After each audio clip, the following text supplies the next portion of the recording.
ખાલી તાળીઓનો ગગડાટ જ કરવાનો છે, એમાં કોઈ જાતનો ખર્ચો નથી.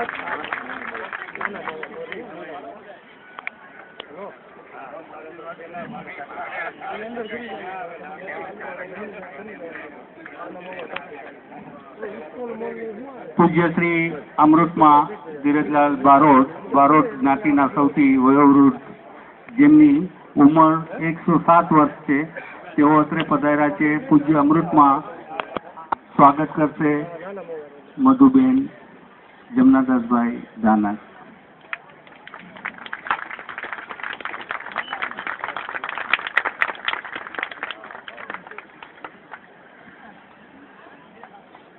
અહીં પધારેલ સર્વે સાથે મળી તેમનું હાર્દિક અભિવાદન કરીએ છીએ તાળીઓથી. તેમજ મધુબેન તેમનું ફૂલહારથી સ્વાગત કરશે.